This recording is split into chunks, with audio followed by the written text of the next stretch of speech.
దేవునికి వందనాలు. సిలువలో పలికిన 7 మాటలలో మొట్టమొదటి మాట అయిన తండ్రి వీరేమి చేయుచున్నారో వీరికి తెలియదు కనుక వీరిని క్షమించుడి అని ప్రభు పలికిన సిలువలో పలికిన మొట్టమొదటి మాట గురించి మనం ఈరోజు ధ్యానించుకుందాము. దేవుడు దీనుడుగా, రిక్తుడుగా, పరిశుద్ధుడుగా ఈ లోకానికి వచ్చి మన కోసం ప్రాణం పెట్టి సిలువలో బలియాగమయ్యి మానవాళి పాపక్షమాపణ నిమిత్తము రక్తము చిందించవలసి ఉందని లేఖనాల ప్రకారము ఆయనే రక్తము చిందించడానికి పరిశుద్ధుడైన దేవుడు మానవ జన్మ ఎత్తి ఈ లోకానికి వచ్చి ఏ పాపము చేయకుండా అన్యాయము తీర్పు నొంది సిలువ బలియాగం కావడానికి సిద్ధపడిన ప్రభువు ఆ సమయంలో ప్రభు యొక్క శ్రమ మనం ధ్యానించినట్లయితే ఆయన వల్ల మేలు పొంది ఆయన వల్ల స్వస్థత పొందుకొని విడుదల పొందుకొని ఆయన వాక్యాలు విని ఆయన ఉపదేశాలు విని ప్రభు వల్ల మేలు పొందుకున్న వారు కూడా బరబ్బాను విడుదల చేయాలా, యేసు ప్రభుల వారిని విడుదల చేయాలంటే బరబ్బాను విడుదల చేయాలి, యేసు ప్రభుల వారిని సిలువ వేయాలని అన్యాయంగా తీర్పు నందుటకు ఆ ప్రజలందరూ ప్రభుకు వ్యతిరేకంగా ఏకీభవించారు. అంతేకాదు ఏలన చేసేవారు ఏలన చేశారు, అపహసించారు.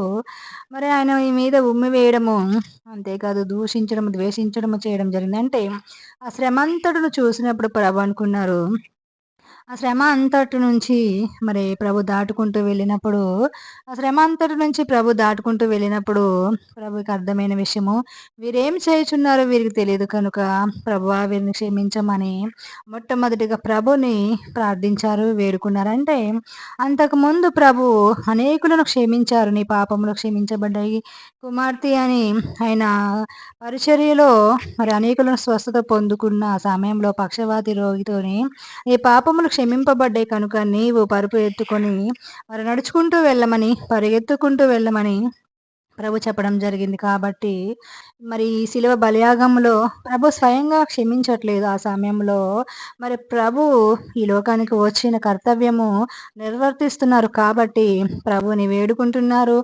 పక్షంలో వీరేం చేయుచున్నారు వీరు తెలియదు కనుక ప్రభు వీరిని క్షమించమని తండ్రిని వేడుకుంటున్నారు. అంటే ప్రభు క్షమించుటలో ఎంతగా క్షమించారంటే అసలు వారు ఏం చేస్తున్నారు వాళ్ళకి తెలియదని, నిజంగా వారు తెలియకనే ఆ విధంగా చేస్తున్నారని ప్రభువు వారిని క్షమించడం జరిగింది. మనం కూడా మన జీవితంలో మన చుట్టూ దేవుడిని నమ్ముకొని ముందుకు వెళ్తున్న సమయంలో అనేకులు మనకు వ్యతిరేకంగా మాట్లాడతారు.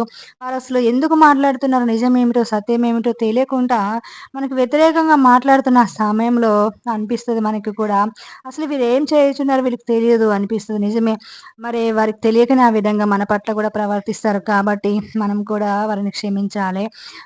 నిజంగా క్షమించడం అంత తేలిక అంటే నిజంగా మానవులమైన మనము క్షమించడం కష్టమే. కానీ ప్రభుని ప్రార్థిస్తూ ఆయన యొక్క మనసును పొందుకొని మనం క్షమించాలి. పేతురు అంటున్నాడు ప్రభుతో, ప్రభువా నా సోదరుడు ఎడల నేను నా సోదరుడు నా ఎడల తప్పిదము ఎన్నిసార్లు చేస్తే నేను క్షమించాలి ప్రభా, ఎన్నిసార్లు మట్టుకు నేను క్షమించాలని అడిగినప్పుడు 7 సార్లు మట్టుకు నా సోదరుని క్షమిస్తే సరిపోతుందా ప్రభు అని పేతురు ప్రభుని అడిగినప్పుడు ప్రభు ఇచ్చిన జవాబు 70 ఏళ్ళ మట్టుకు నువ్వు క్షమించమంటాడు. అంటే జీవితాంతము నీ సోదరును క్షమించడానికి నువ్వు బద్ధుడవై ఉన్నావని ప్రభు చెప్పడం జరుగుతుంది. అంటే మానవులమైన మనము ఇతరులను క్షమించడానికి కొలత అనేది ఉంటుంది. ఇన్నిసార్లు అయితే క్షమించగలుగుతాము, కానీ ఇంతకంటే సాధ్యం కాదంటాము. కానీ ప్రభుని ధరించుకొని ఆయన ప్రార్థిస్తూ ఆయన మనసు కలిగిన మనము ఇతరులను జీవితాంతం క్షమించే వారిగా ఉండాలి. అంతేకాదు దేవుడు అంటున్నారు, నీ సోదరుడు పశ్చాత్తాపడి క్షమించమని అడిగినప్పుడు మనం క్షమించాలి, తప్పకుండా మనం క్షమించాలి. అలా కాకుండా చాలా మంది పశ్చాత్తాపం లేకుండా వారు చేసిన తప్పును బట్టి వారు అతిశయపడుతూ ఆ తప్పును దాచిపెట్టుకుంటూ పశ్చాత్తాపం లేని వారిగా మనకి వ్యతిరేకంగా ఉన్నప్పుడు ప్రభు వారు ఏం చేస్తున్నారు వారు తెలియదు కనుక వారిని క్షమించమని అన్నారు. కాబట్టి నిజంగా అలాంటి వ్యక్తులను మనం క్షమించడానికి కష్టమే. కానీ ప్రభు బిడ్డలమైన మనము వారి కోసం ప్రార్థిస్తూ వారు చేసిన అన్యాయములు గాని, మరి వారు చేసిన మరి విషయాలలో వారికి ఆత్మనేత్రాలు తెరవబడి వారు చేసిన తప్పిదములు వాళ్ళు గ్రహించుకునేలాగా మనం ప్రార్థిస్తూ ముందుకు వెళ్ళాలి. వారిని క్షమిస్తూ ముందుకు వెళ్ళాలి. మరి ప్రభు అంటున్నారు, నీ చిత్తమైతే ఈ గిన్నెను నా యొద్ద నుంచి తొలగించు ప్రభువా అంటున్నారు. అంటే తండ్రి నీ చిత్తమైతే ఈ గిన్నెను నా యొద్ద నుంచి తొలగించమని ప్రార్థిస్తున్నారు. అంటే ఆ శిలువ బలియాగం అనేది చాలా ప్రభుకి కష్టసాధ్యమైనది అయినప్పటికీ, అలా శ్రమ అనేది శక్తికి మించినది అయినప్పటికీ మరి తొలగించమని అంటున్నారు. శక్తికి మించిన శ్రమ గుండా వెళ్తున్న వ్యతిరేకంగా అనేకులు ప్రభుకి వ్యతిరేకంగా అనేకులు మాట్లాడుచున్నప్పటికీ ప్రభు వారిని క్షమించారు. అంటే మనం కూడా నెమ్మదికరమైన పరిస్థితులనే కాదు, మరి వ్యతిరేకంగా అనేక శ్రమల గుండా వెళ్తున్నప్పుడు కూడా మనకి వ్యతిరేకంగా శత్రువులు మాట్లాడినప్పుడు మనం వారిని క్షమిస్తూ, వారు ఏం చేస్తున్నారో వాళ్ళకి తెలియదు కాబట్టి వారి కోసం ప్రార్థిస్తూ ముందుకు వెళ్ళాలి. మనము దేవుడి బిడ్డలమైన ప్రభు యొక్క మార్గాన్ని, ఆయన చూపించిన దారిని, మరి ఆయన చూపించిన మార్గాన్ని మనము మరి తప్పకుండా పాటిస్తూ, మరి ప్రభు యొక్క మార్గాన్ని వెంబడిస్తూ, ఇతరులను క్షమిస్తూ, శత్రువులను క్షమిస్తూ, మరి కీడు చేసిన వారిని క్షమిస్తూ, సోదరులను క్షమిస్తూ మనము మరి ముందుకు వెళ్ళాలి. జ్ఞానము కలిగి ప్రార్థిస్తూ ఏ కీడులో పడకుండా మనము ముందుకు వెళ్ళాలి. అలా ముందుకు వెళ్తూ అనేకుల కోసం ప్రార్థిస్తూ అనేకులను ప్రభు తట్టు తిప్పుతూ మనం ముందుకు వెళ్ళడం దేవుడి చిత్తమై ఉంది. మరి సిలువలో పలికిన ఈ మాట దేవుడు మరి ఇతరులను క్షమించిన విధానము చాలా గొప్ప విషయము.